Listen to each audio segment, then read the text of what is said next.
nem sempre as condições são homogêneas. Como que você vai montar um experimento numa área? Você só tem aquela área. Você sabe que naquela área tem uma variável, ou mais de uma, que pode provocar variação nos dados. Por exemplo, no campo é muito comum você ter um terreno de declive. Tem, no mínimo, uma heterogeneidade na fertilidade do solo que pode influenciar. As plantas que ficarem na parte mais baixa vão ser favorecidas. As que ficarem na parte mais alta vão ser prejudicadas.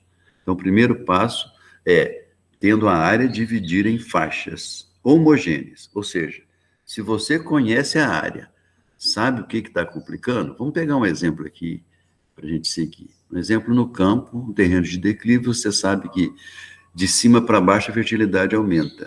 Então, você sabe o problema e sabe como que essa variável vai influenciar, de cima para baixo. Bom, então você pega e faz faixas. Se eu pegar uma faixa muito larga no terreno, ela vai variar dentro dela. Mas se eu pegar uma faixa pequena, estreita, por exemplo, 1 metro, meio metro, essa faixa, ao longo dela, a fertilidade vai ser homogênea. Porque em meio metro, 1 metro de terreno, não varia tanto a fertilidade. Varia nos 20, 30 metros do terreno todo. Mas se eu dividir de metro em metro, ou de metro e meio, por exemplo, em cada faixa eu posso dizer que é homogêneo. A primeira faixa mais alta vai ser mais pobre em fertilidade. A última faixa, a mais baixa, vai ser mais rica em fertilidade. Então eu consigo estratificar a minha área. Vou fazer a amostragem estratificada. Em cada faixa eu tenho um extrato homogêneo. Ali dentro é tudo igual. De um extrato por outro pode variar. Um pode ser mais pobre do que o outro, não tem problema. Desde que eu saiba que aquele primeiro extrato é homogêneo, mais pobre, mas todo mundo pobre ali dentro. O outro é médio, todo mundo médio. E o último é o mais rico, toda a parte dele tem mais fertilidade, mais nutrientes do que os outros. Mas é tudo homogêneo ali dentro. Feito isso, eu posso sortear os tratamentos ao acaso, mas em cada faixa. Nós chamamos dessas faixas de blocos. É muito comum chamar de bloco. Então, eu pego os tratamentos, sorteio em cada bloco. Então, se eu fizer isso aqui, eu vou criar um delineamento com restrição no sorteio, não é inteiramente ao acaso, mas é direcionado, mas com esse direcionamento eu consigo conviver com esse problema da fertilidade e, na hora da análise, calcular o efeito que a fertilidade faria. Eu acho o valor que ela influencia. Pego esse valor e tiro ele do erro experimental. Porque toda a variação na área experimental vai para o erro. Se eu calcular quanto que foi para o erro provocado pela fertilidade, eu tiro ela do erro. Então, eu equilibro a área. Ou seja, eu não consigo homogeneizar a área. Isso não tem jeito. Mas eu consigo controlar ou conviver com o problema. Deixa ele acontecer, depois eu desconto. Então, vamos imaginar aqui uma casa de vegetação que parte recebe mais sol pela manhã, enquanto a outra parte recebe mais insolação à tarde. Então, eu fiz aqui a seta indicando a direção, importa que é na direção vertical. Minha área, essa está em branco aí. Então, primeiro passo, eu vou dividir essa área em blocos. Se a insolação tem essa direção, a parte de cima recebe mais sol pela manhã. A parte de baixo recebe mais sol pela tarde. Vamos supor assim, em faixas estreitas, vamos dizer, a largura de colocar um vaso, uma muda, vão ser 20 centímetros, 30 centímetros. A primeira faixa recebe bastante sol pela manhã. A segunda já recebe nem tanto. A terceira já recebe mais sol pela tarde. E a quarta recebe muito sol pela tarde. Isso, estou supondo que isso possa afetar minha variável resposta.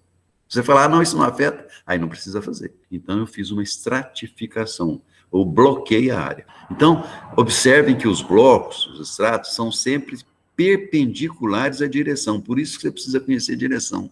Conhecendo a direção, você faz os blocos perpendiculares. Se essa seta fosse horizontal, os blocos seriam em pé.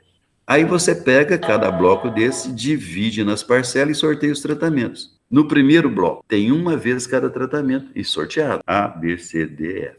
No segundo bloco, novamente, os 5 tratamentos, mas fez um sorteio de novo. Então, eu faço um sorteio em cada bloco. Esse é o delineamento blocos causalizado.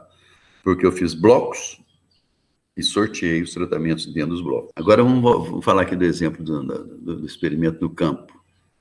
O problema de heterogeneidade do solo é o mais complicado. Então tem um gradiente de fertilidade. Aumenta de cima para baixo.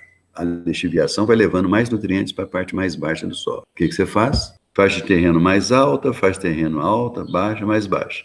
Aqui embaixo, vou fazer as parcelas em cada bloco, vou sortear os tratamentos. Uma vez cada bloco. Não repito o tratamento dentro do bloco. Em cada bloco, tem uma vez cada tratamento. Significa, cada tratamento vai estar nessa situação, mais ou menos aqui no bloco 2. Cada tratamento vai estar uma vez no bloco 3, que já é melhorzinho. E cada tratamento vai estar uma vez no último bloco. Essa é a técnica de controle local. Eu uso a área experimental com problema, só que eu faço um sorteio dirigido, de formas que os tratamentos caiam uma vez cada tipo de bloco. Em estufa pode acontecer. Estou simulando aqui uma estufa, tem uma bancada lá no meio e tem os exaustores. Com esses exaustores aí eu controlo a temperatura, a umidade relativa.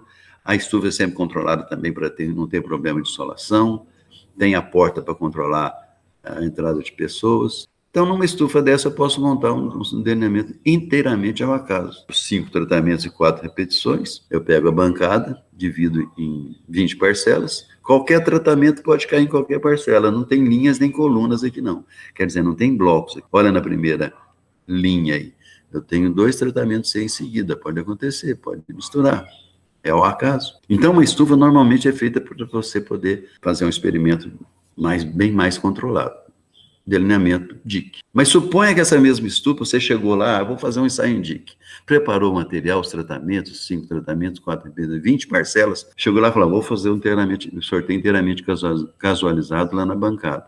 Só que você chegou lá, 2 exaustores do mesmo lado queimados. Isso vai dar um gradiente de temperatura. Próximo dos exaustores vai estar mais quente. A parte mais baixa, que está perto dos 2 que estão funcionando, vai estar menos quente. Então, essa diferença, esse gradiente de temperatura, pode influenciar o seu tratamento. Então, não é homogêneo. Você está imaginando que pode influenciar. Então, você tem que conhecer o problema e saber a direção, se é horizontal ou vertical. Pega a bancada e vamos dividi-la em blocos. O bloco não vai ser muito largo, então, dentro dele, a temperatura vai ser homogênea. Mas, do primeiro bloco para o último, para o bloco 4, a diferença pode ser importante. Vejam que cada bloco, na verdade, é uma repetição. Então, no delineamento de blocos casualizados, eu pego as repetições e organizo as repetições em blocos perpendiculares à fonte de variação. Mas são as próprias repetições. Só que no dia que elas estariam todas misturadas. Aqui elas estão organizadas. Primeiro bloco é a primeira repetição, o segundo bloco é a segunda, e assim por diante. Eu deixei uma faixa no meio da mesa para não usar, você pode deixar um espaço no meio. Cada bloco eu faço a divisão nas parcelas, quer dizer, veja a posição que vai o vaso e coloco os vasos sorteados dentro de cada bloco. No mesmo bloco não repete nenhum tratamento, é uma vez cada um. Então isso aí chama de delineamentos blocos casualizados completos. Nós trabalhamos com blocos completos, mas existe o ensaio com blocos incompletos. Isso é o desenho, a planta baixa do experimento. Mas o croquis seria só a parte da bancada aí. Se eu pedir o croquis, você não precisa desenhar a estufa tudo direitinho. É só desenhar o croquis e colocar essa seta indicando o que você está controlando. Se você tiver mais de uma fonte de variação na mesma direção, não no sentido, na mesma direção, não se preocupe que o blocos controla as duas. Ou mais, não importa quanto você tem. Esse exemplo da temperatura tem um problema da umidade relativa. Ela está relacionada com a temperatura mais alta, menor ou mais baixa. Como a direção da temperatura é vertical, a da umidade relativa também é vertical, os blocos vão controlar as duas de uma vez só. É claro que eu não vou saber quanto que foi provocado pela temperatura, quanto que foi provocado pela umidade. Eu vou estimar essa influência juntos, os dois juntos. Mais informação para vocês. O DIC não usa controle local. Porque as condições são homogêneas e não tem nada para administrar, nada para controlar. É uma situação ideal. Só que nem sempre isso acontece. É muito difícil você ter condições homogêneas no material. Não é só na área, não, viu? No material que você está usando, do pessoal, às vezes você está trabalhando com mais de uma pessoa que não tem treinamento. O blocos e o quadrado latino têm controle local. O blocos, cada repetição será um bloco. No quadrado latino, que a gente ainda vai mostrar, os tratamentos são organizados em linhas, blocos horizontais, e em colunas. Ele tem linhas e colunas. A quantidade de linhas igual à quantidade de colunas. Por isso que ele forma um quadrado. O croquis dele é um quadrado.